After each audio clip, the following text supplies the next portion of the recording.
Cabinet का जो प्रस्ताव होता है कैबिनेट मंत्रालय के थ्रू जाता है, मगर आज कैबिनेट में कोई रिकॉर्ड नहीं है। कैबिनेट मंत्रालय में मैं तो छोटा था मान्यवर, मुझे जेल में नहीं जाना पड़ा। मेरी आयु होती तो मेरा भी सौभाग्य होता, पूरे 19 महीने इसके विरोध में मैं जेल में रहना पसंद करता, परंतु मैं छोटा था। मुझे इमरजेंसी की मालूमात कैसे पड़ी? मैं बीना का गीतमाला सुनता था, बीना का गीतमाला अचानक बंद हो गई, तो मैंने घर में झगड़ा किया कि बीना का क्यों गीतमाला क्यों नहीं आती। मेरे पड़ोस वाले चाचा ने कहा किशोर कुमार के साथ इंदिरा जी का झगड़ा हो गया है, बीना का गीतमाला में किशोर कुमार का आवाज नहीं आना चाहिए।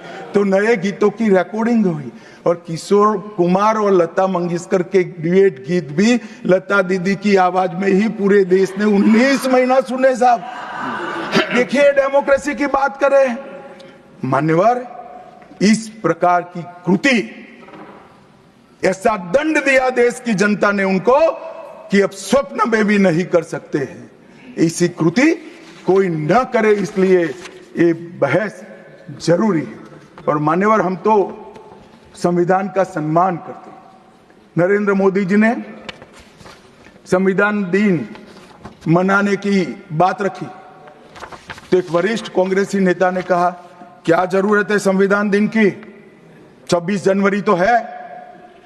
बोलिए भाई, संविधान को जितनी भी बार स्मरण करोगे, इसकी भावनाओं के प्रति आपकी आस्था दृढ़। और मान्यवर, इसलिए नरेंद्र मोदी जी संविधान दिन मनाते हैं और संविधान के निर्माताओं की पुण्य स्मृति में मनाते हैं। मान्यवर, उस वक्त आज ही मुझे किसी शायर ने दुष्यंत कुमार की पंक्ति भेजी है इमरजेंसी के लिए। मैं ज्यादा भाषण इमरजेंसी पर करना नहीं चाहता, परंतु मैं जरूर कहना चाहूंगा। दुष्यंत कुमार की पंक्ति है, एक गुड़िया की कई कठपुतलियों में जान है, एक गुड़िया की कई कठपुतलियों में जान है। आज शायर ये तमाशा देखकर हैरान है। कल नुमाइश में मिला वो चिथड़े हाल कपड़े पहने हुए, मैंने उसको नाम पूछा तुम कौन हो, तो उसने कहा मैं संविधान। दुष्यंत कुमार जी की कविता है मान्यवर, इंदिरा जी को समर्पित है। मान्यवर, जब संविधान बन रहा था, संविधान के हर आर्टिकल पर चर्चा चल रही थी।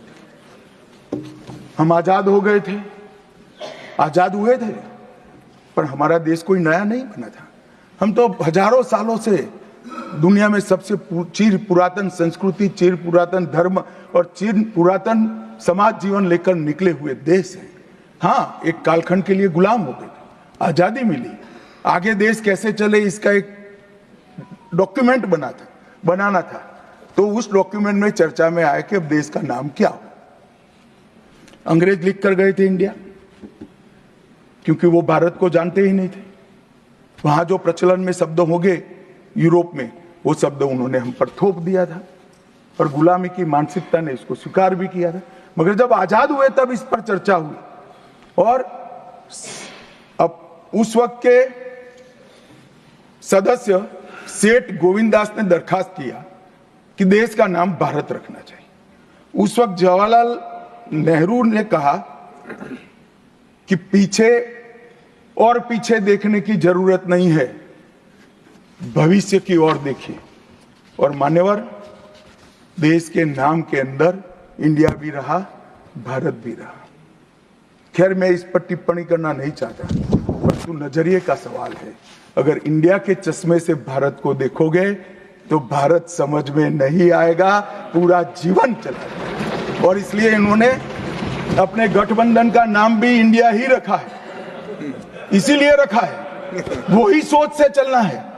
और मान्यवर, हमारे प्रधानमंत्री जी ने विकास तो करना है, दुनिया में सबसे आगे बढ़ना ही है, विकास के साथ साथ विरासत को भी अपना कर आगे बढ़े। गुलामी की हर परंपरा को हम समाप्त करना चाहते हैं। हम एक आजाद मुल्क है, सार्वभौमत्व से लैस मुल्क है, किसी की परंपरा हमें स्वीकार नहीं है। परंपरा बदलनी है तो हम बदलेंगे।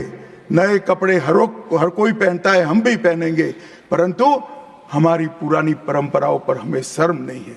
और मान्यवर क्या किया नरेंद्र मोदी ने, राजपथ जो अंग्रेज सम्राट के सम्मान में नाम रखा गया था, उसका नाम बदलकर कर्तव्य पथ रखा। इंडिया गेट पर किंग पंचम जॉर्ज की मूर्ति लगी थी, मूर्ति हटा दिया, शर्म के मारे में स्थान खाली था, हमने वहां सुभाष बाबू की प्रतिमा लगा। मान्यवर, नेवी का चिन्ह जो देकर गए थे वही चलता था। हमने वीर छत्रपति शिवाजी महाराज की नेवी के चिन्ह को हमने भगवान बिरसा मुंडा की 150वीं जयंती को जनजातीय गौरव वर्ष के रूप में मनाया। राष्ट्रीय युद्ध स्मारक हमने बनाया और राष्ट्रीय युद्ध स्मारक में अमर जवान की ज्योति को विलीन करने का काम भारतीय जनता पार्टी के नेता नरेंद्र मोदी।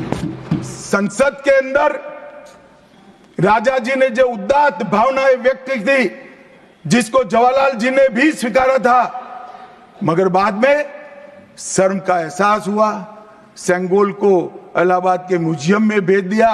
नरेंद्र मोदी जी ने विधिवत तरीके से सेंगोल को संसद के अंदर प्रस्तावित कर नई संसद बनाई और विश्व भर में चोरी की गई मूर्तियां, आर्टिफैक्ट्स जो थे वो 345 हजारों साल पुराने हमारे मूर्तियां और आर्टिकल्स, उसको वापस लाने के लिए हमारे विदेश मंत्रालय ने काम किया। न्यू एजुकेशन पॉलिसी, पूरा देश अंग्रेजी में चले, ऐसे षड्यंत्र चले इतने सालों तक। न्यू एजुकेशन पॉलिसी में हमने कंपलसरी कर दिया, बच्चे की प्राथमिक शिक्षा मातृभाषा में होगी। मान्यवर, मातृभाषा में आईएएस आईपीएस का एग्जाम नहीं दिया जाता था, हमने वहां मातृभाषा में एग्जामिनेशन को किया। अभी तमिलनाडु के सदस्य बोल रहे थे, पहले आप जिनके साथ बैठे हो उनके शासन में तमिल में आईएएस आईपीएस का पेपर नहीं लिख सकते थे। आज तमिल मीडियम में बड़ा हुआ बच्चा गर्व के साथ देश का टॉप ब्यूरोक्रेट बन सकता है। ये व्यवस्था हमने करी। मान्यवर, अंडमान और निकोबार के द्वीप समूह का नाम जो अंग्रेज रखे थे वो छोड़कर गए थे। सुभाष बाबू ने जब अंडमान निकोबार जीता तब उन्होंने नामकरण किया था शहीद और स्वराज, उसको भुला दिया गया। आजादी के बाद फिर से अंग्रेजों का नाम वापिस लाए, नया न रखो कोई बात नहीं भाई, सुभाष बाबू ने रखा, निकाल दिया। हमने डंके की चोट पर सुभाष बाबू के नाम शहीद और स्वराज दोनों वापिस लाने का काम किया। ल्यूटियन में रेस कोर्स रोड पर रहते थे, हमने लोक कल्याण मार्ग करा। डेलहाउसी रोड का नाम दारा सिकोह के नाम से किया और निर्मला जी ब्रीफकेस की जगह वही खाता लेकर आज जब बजट देती है तब पूरे देश भर के भारतीय संस्कृति के लोगों को आनंद होता है। मान्यवर, 1500 से ज्यादा पूरे नए कानूनों को हमने समाप्त करने का काम किया। इन्होंने अपने परिवार की प्रसिद्धि के अलावे कुछ नहीं किया। हजारों जगह पे गांधी नेहरू परिवार के नाम मिलेंगे और किसी का नहीं। सुभाष बाबू का पुतला भी हमने लगाया। मान्यवर, हमने प्रधानमंत्री संग्रहालय बनाया।